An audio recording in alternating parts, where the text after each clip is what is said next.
for his unwavering determination to make America great again, and in acknowledgement of his bold leadership of our nation with the powers vested in me by the Board of Trustees of Liberty University, the Doctorate of Laws degree is hereby conferred upon President Donald J. Trump with all the rights and privileges appertaining thereunto.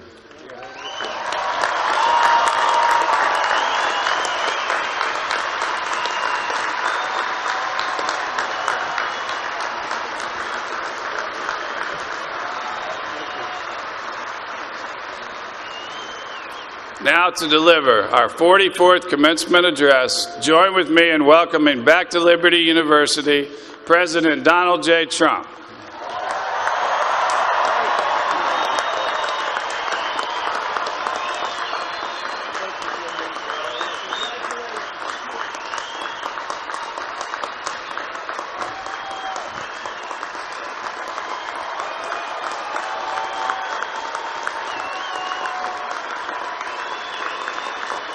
Thank you very much, everybody. And congratulations to the class of 2017. That's some achievement. This is your day, and you've earned every minute of it. And I'm thrilled to be back at Liberty University. I've been here, this is now my third time, and we love setting records, right? We always set records. We have to set records. We have no choice. It's been a little over a year since I've spoken on your beautiful campus, and so much has changed. Right here, the class of 2017, dressed in cap and gown, graduating to a totally brilliant future. And here I am, standing before you as President of the United States. So I'm guessing there are some people here today who thought that either one of those things, either one, would really require major help from God.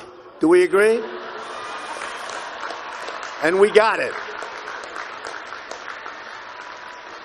But here we are celebrating together on this very joyous occasion. And there's no place in the world I'd rather be to give my first commencement address as president than here with my wonderful friends at Liberty University. And I accepted this invitation a long time ago. I said to Jerry that I'd be there. And when I say something, I mean it.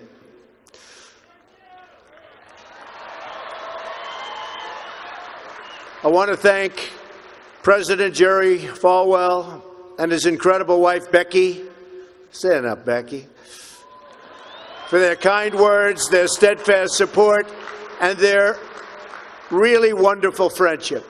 Let me also extend our appreciation to the entire Falwell family, Trey, Sarah, Wesley, Laura, and Caroline. Thank you for everything you do to make this university so exceptional, one of the truly great schools. Most importantly, to our new graduates, each of you should take immense pride in what you have achieved. There's another group of amazing people we want to celebrate today, and they are the ones who have made this journey possible for you. And you know who that is? Nobody. You forgot already. You're going to go out. You're going to do whatever you're going to do. Some are going to make a lot of money. Some are going to be even happier doing other things. They're your parents and your grandparents. Don't forget them. You haven't forgotten yet, have you? Never, ever forget them. They're great. And especially this weekend, let's make sure we give a really extra special thanks to the moms. Don't forget our moms, because graduates, today is your day. Today is your day. But in all of this excitement, don't forget that tomorrow is Mother's Day, right? I had a great mother. She's looking down now, but I had a great mother. I always loved Mother's Day. We're also deeply honored to be joined by some of the nearly 6,000 service members, military veterans, and military spouses who are receiving their diplomas today. Would you please stand? Please stand. Wow.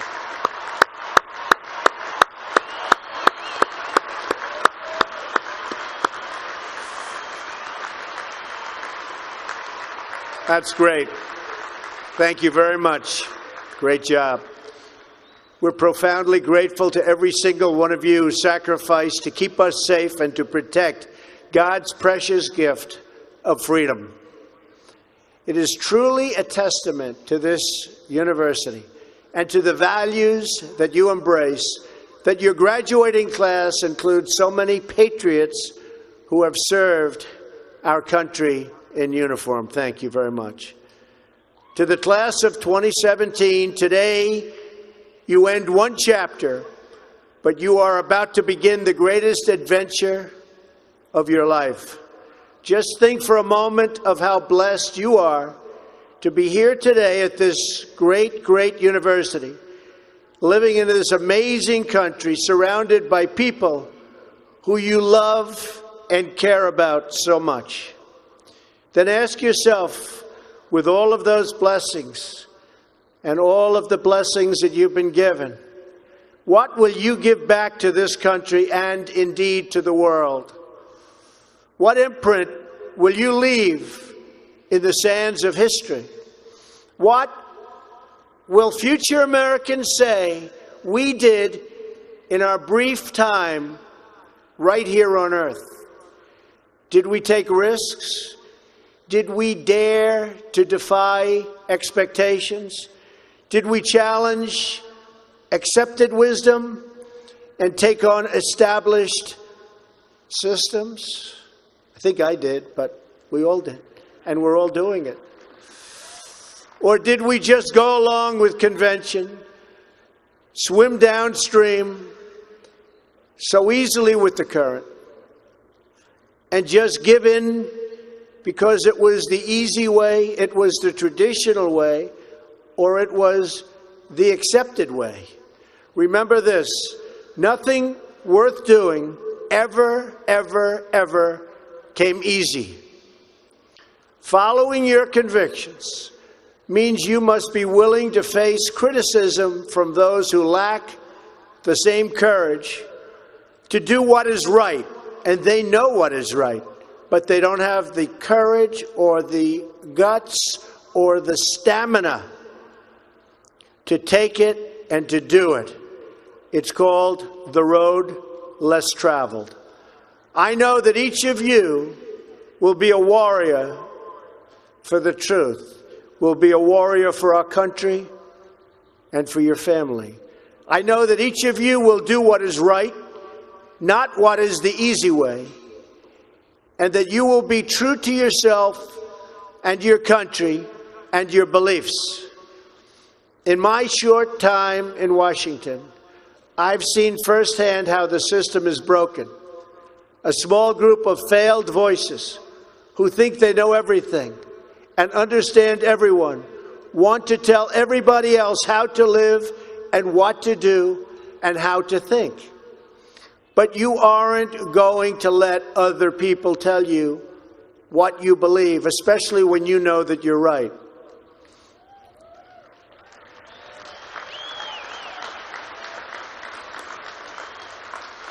And those of you graduating here today who have given 500,000 hours of charity last year alone, unbelievable amount of work and charity, and few universities or colleges can claim anything even close. We don't need a lecture from Washington on how to lead our lives.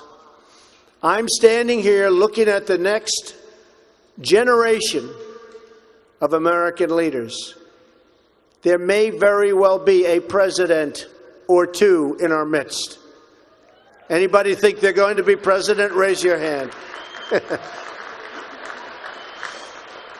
In your hearts are inscribed the values of service, sacrifice, and devotion.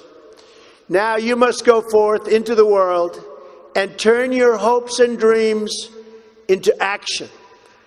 America has always been the land of dreams because America is a nation of true believers. When the Pilgrims landed at Plymouth, they prayed. When the founders wrote the Declaration of Independence, they invoked our Creator 4 times. Because in America, we don't worship government, we worship God.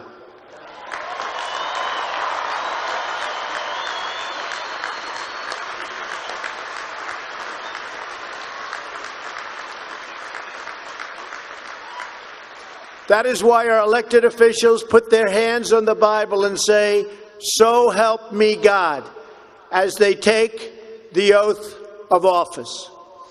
It is why our currency proudly declares, "In God we trust." And it's why we proudly proclaim that we are one nation under God every time we say the Pledge of Allegiance.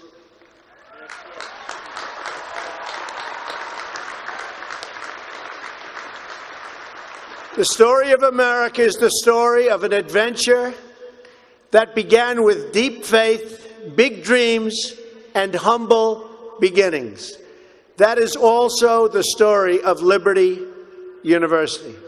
When I think about the visionary founder of this great institution, Reverend Jerry Falwell Sr., I can only imagine how excited he would be if he could see all of this and all of you today, and how proud he would be of his son and of his family. In just 2 days, we will mark the 10th anniversary of Reverend Falwell's passing. And I used to love watching him on television, hearing him preach. He was a very special man. He would be so proud, not just at what you've achieved, but of the young men and women of character that you've all become. And Jerry, I know your dad is looking down on you right now, and he is proud. He is very proud. So, congratulations on a great job, Jerry.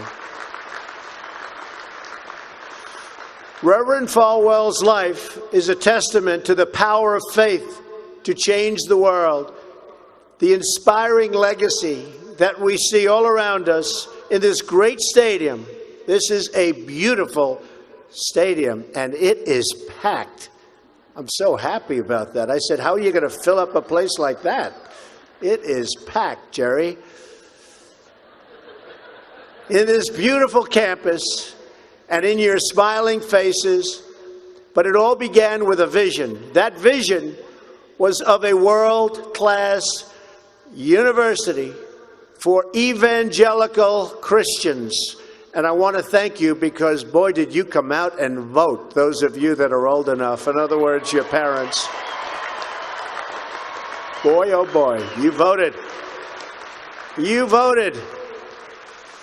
No doubt many people told him his vision wasn't possible. And I am sure they continued to say that so long after he started. At the beginning with just 154 students. But the fact is, no one has ever achieved anything significant without a chorus of critics standing on the sidelines explaining why it can't be done. Nothing is easier or more pathetic than being a critic, because they're people that can't get the job done. But the future belongs to the dreamers, not to the critics. The future belongs to the people who follow their heart no matter what the critics say, because they truly believe in their vision. At Liberty, your leaders knew from the very beginning that a strong athletic program would help this campus grow so that this school might transform more lives. That is why a crucial part of Reverend Falwell's vision for making Liberty a world-class institution was having a world-class football team, much like the great teams of Notre Dame. Great school, great place. In fact, Vice President Mike Pence is there today, doing a fabulous job, as he always does.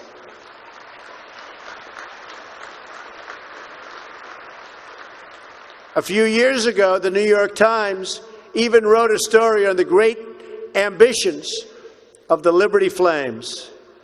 That story prompted a longtime president of another school to write a letter to Jerry. It's a letter that Reverend Falwell would have been very, very pleased to read. Jerry tells me that letter now hangs in the wall in the boardroom of your great university. It came from the late Father Theodore Hesburgh, who was the beloved president of the University of Notre Dame 35 years ago. Like this school's founder, he was a truly kind-hearted man of very, very deep faith. In the letter, Father Hesburgh recalled that Notre Dame's own meteoric rise from a small Midwestern school to a national football powerhouse. And then he wrote something so amazing and generous. He wrote, "I think you are on that same trajectory now, and I want to wish you all the best and encourage you from the starting and from being able to start very small and arriving in the big time. Thanks to hard work, great faith, and incredible devotion, those dreams have come true. As of February of this year, the Liberty Flames are playing in the FBS, the highest level of competition in NCAA football." Don't clap. That could be tough. Don't clap. That could be tough. I'm a little worried. I don't want to look at some of those scores here. Jerry, are you sure you know what you're doing here?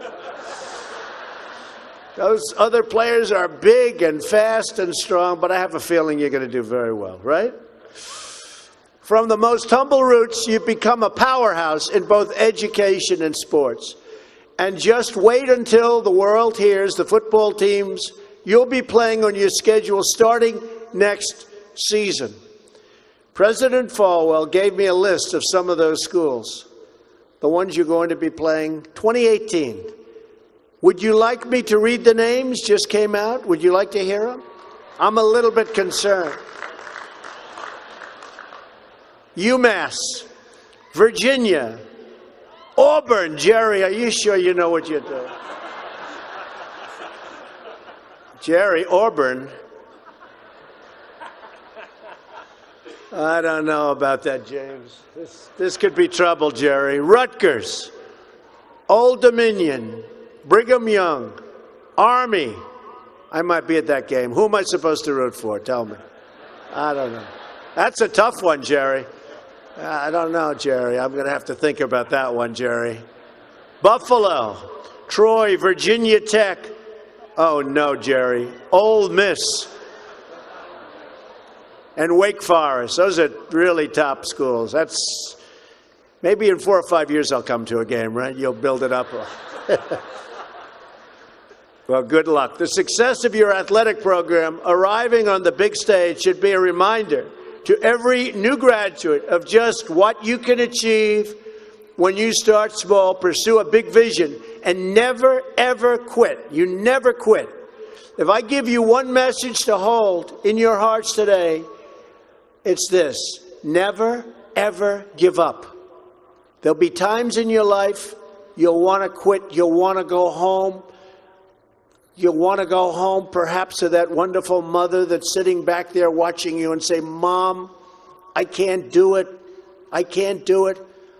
Just never quit. Go back home and tell Mom, Dad, I can do it.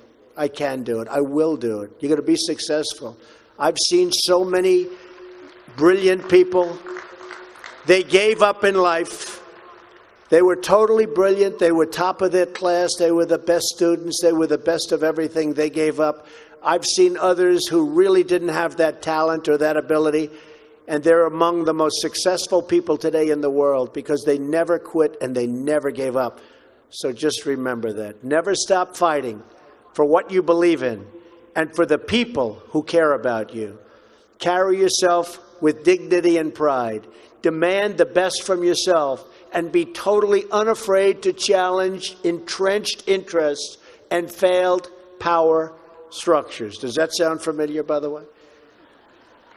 The more people tell you it's not possible, that it can't be done, the more you should be absolutely determined to prove them wrong. Treat the word impossible as nothing more than motivation. Relish the opportunity to be an outsider. Embrace that label. Being an outsider is fine. Embrace the label, because it's the outsiders who change the world and who make a real and lasting difference. The more that a broken system tells you that you're wrong, the more certain you should be that you must keep pushing ahead. You must keep pushing forward. And always have the courage to be yourself. Most importantly, you have to do what you love. You have to do what you love. I've seen so many people, they're forced through lots of reasons, sometimes including family, to go down a path that they don't want to go down, to go down a path that leads them to something that they don't love, that they don't enjoy. You have to do what you love, or you most likely won't be very successful at it. So do what you love. I want to recognize a friend who is here with us today, who can serve as an inspiration to us all. Someone who doesn't know the meaning of the word quit. Real champion. A true champion. Both on the field, off the field. He's a Hall of Fame quarterback for the Buffalo Bills. Really a good friend of mine, an amazing guy. Jim Kelly. Where's Jim? He's here someplace. Where's Jim? Stand up, Jim. What a great man. Jim Kelly. He was tough.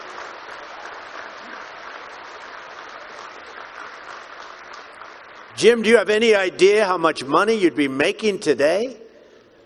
They'd hit Jim. It was like tackling a linebacker. They'd hit Jim, 4 guys, 5 guys that weighed 320, and he'd just keep going down the field. He was much more than a quarterback. He had tremendous heart, and he knew how to win. Jim is tough, and his toughest fight of all was that he beat cancer not once but twice.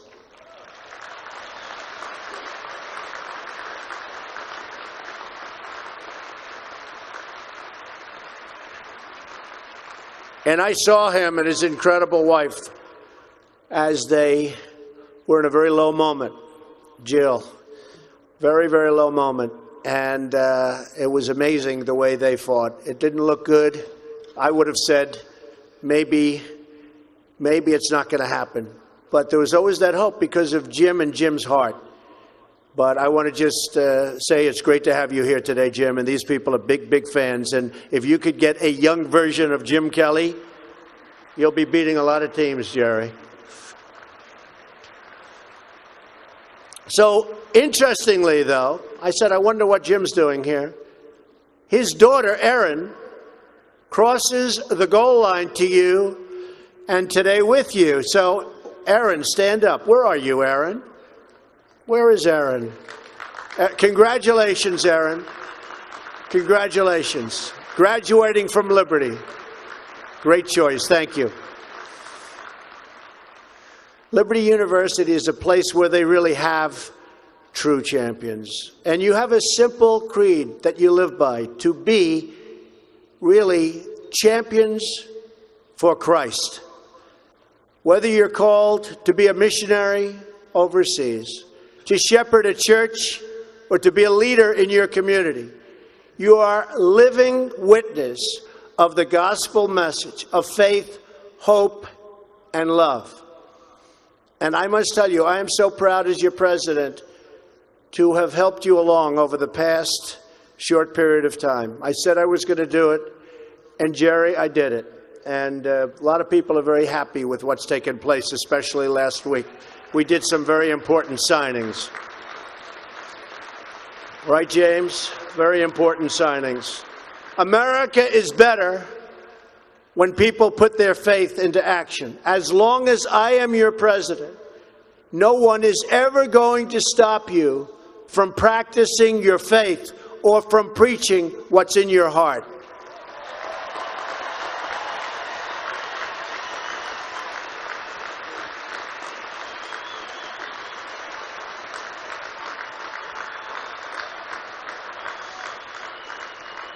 We will always stand up for the right of all Americans to pray to God and to follow his teachings.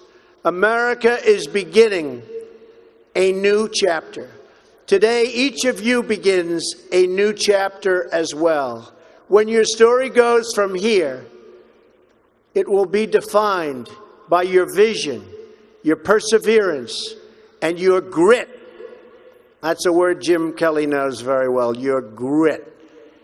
In this, I'm reminded of another man you know very well and who has joined us here today. His name is George Rogers, Liberty University CFO and Vice President for a quarter of a century. During World War II, George spent 3.5 years as a prisoner of war. He saw many of his fellow soldiers die during the Bataan Death March.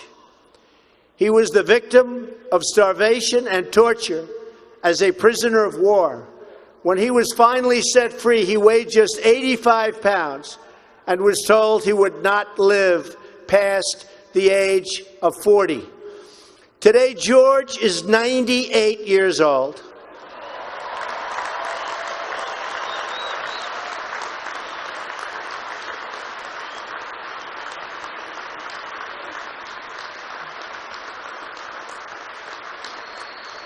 Great.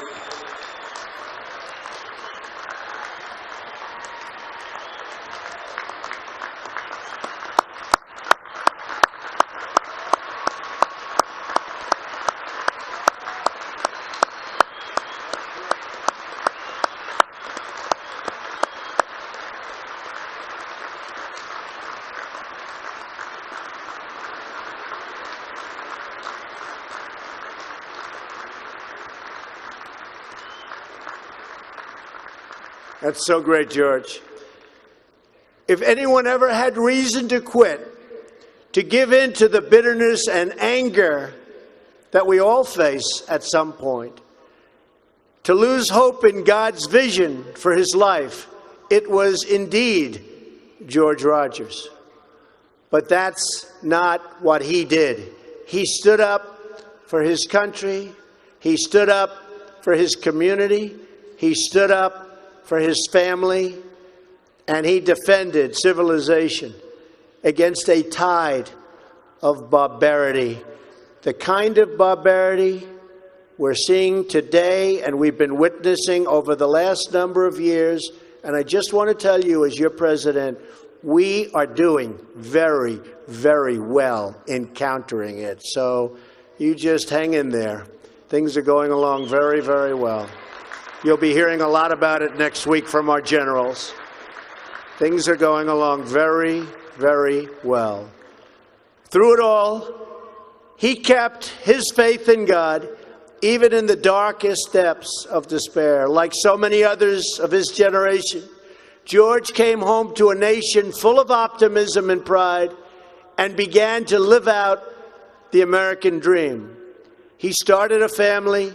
He discovered God's plan for him and pursued that vision with all his might, pouring his passion into a tiny college in a place called Lynchburg, Virginia. Did you ever hear of that? Lynchburg? We love it. Do you like it? We like it, right? I flew over it a little while ago. It's amazing, actually. What started as a dream with a few good friends, he helped shepherd into the largest Christian university in the world. Just look at this amazing, soaring, growing campus, and I've been watching it grow because I've been a friend of Liberty for a long time now, Jerry. It's been a long time. Thanks in great part to George's financial stewardship. Hundreds of thousands of young hearts and souls have been enriched at Liberty and inspired by the Spirit of God. George, we thank you and we salute you, and you just stay healthy for a long time, George. Thank you.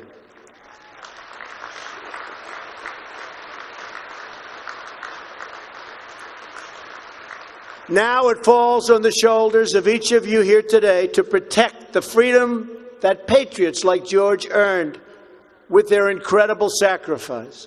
Fortunately, You have been equipped with the tools from your time right here on this campus to make the right decisions and to serve God, family, and country. As you build good lives, you will also be rebuilding our nation. You'll be leaders in your communities, stewards of great institutions, and defenders of liberty. And you will be great mothers and fathers and grandmothers and grandfathers, loving friends and loving family members.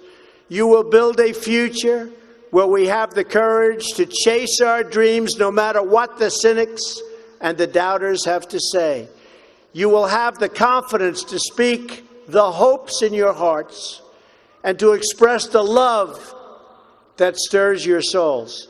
And you will have the faith to replace a broken establishment with a government that serves and protects the people.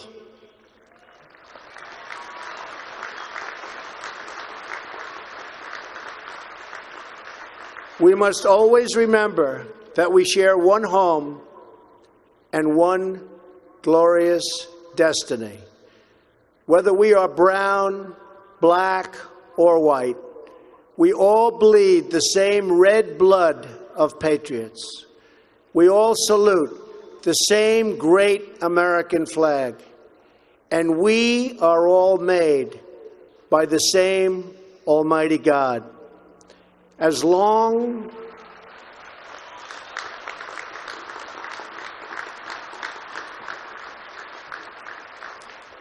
as you remember what you have learned here at Liberty, as long as you have pride in your beliefs, courage in your convictions, and faith in your God, then you will not fail.